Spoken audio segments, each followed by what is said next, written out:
you're doing. No, Bella, I'm supposed to say it because you stink. No, you stink. You stupid liar, dirty poopy head. Yo, everybody, how you doing? My peoples, where art thou? The Sixers beat the San Antonio Spurs 94-86 in the last game of the Utah Summer League. And thank God it's the last time they're playing in the Utah Summer League. And I hope the Utah Jazz announcers are not going to be announcing any more games. They are brutal. They stink. Okay, they are so brutal. Somebody needs to tell them, you are not doing just Utah Jazz games. You are on NBA TV. You are national. People are watching you. Nobody wants to hear about Dante Exum while the Sixers are playing the Spurs. Nobody wants to hear about how Utah Jazz players are doing yoga every morning, hot yoga or whatever the hell it's called. I don't care. I don't care that a Utah Jazz guy can pin his legs behind his head like Bugs Bunny. I don't care. I don't want to hear it.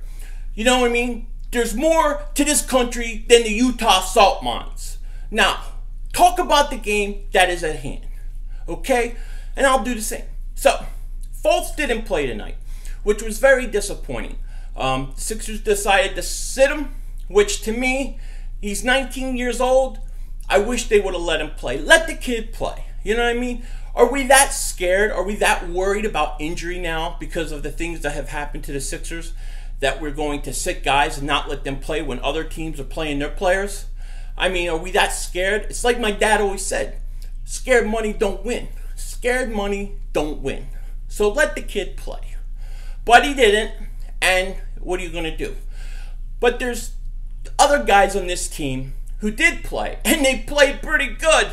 And let me tell you, Philly 500 is drinking the Sixers Kool-Aid. The Philly 500 is drinking this team's Kool-Aid big time because these young guys seem like they can play. I'm talking about Jonah Bolden. Jonah Bolden had 16 points tonight, 3 from 6 from three-point range. He can shoot the outside shot. Who would have thought that? I didn't know that.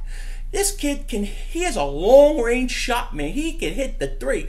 And he hit some big threes in the second half of tonight's game. It was a beautiful thing. He came away with 8 rebounds also. I mean, Jonah Bolden surprised the hell out of me. I mean, you know what I mean? He struggled a little bit at times with shooting early on and the last game, I thought. But today, man, he came up big time when he had to.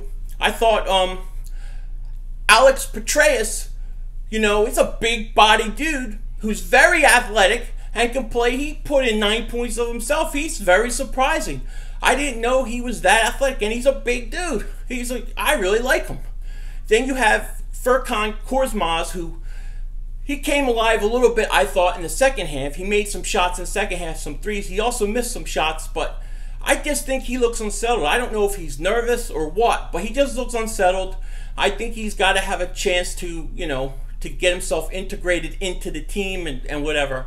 And I think he's fine. I'm not worried about him as of now. I thought Isaiah Miles played really good. He had a big shot to take the lead late in the game. He had 18 points, 7 boards.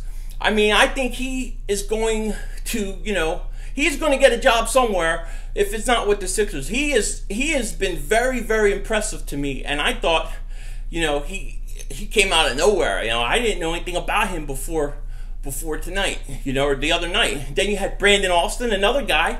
He had a good night last night. He played really good tonight too. He had 15 points. I think he had 4 boards.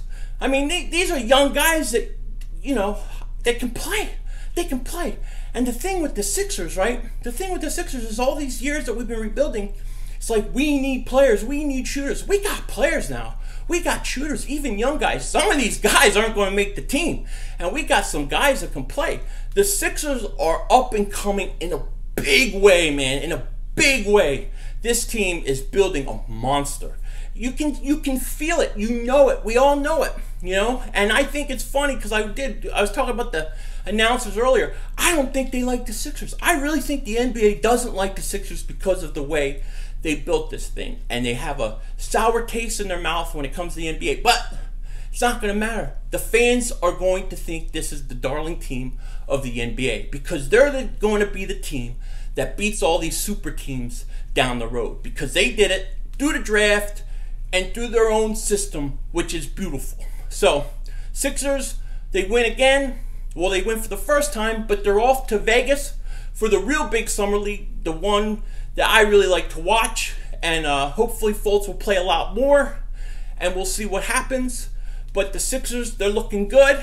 And I also hope to be live streaming sometime tonight, maybe tomorrow, at some point soon. You know, we'll get on there. We'll talk some Eagle football, talk some whatever. It'll be fun. Anyways, take care. Talk to you later, and don't be a dingbat.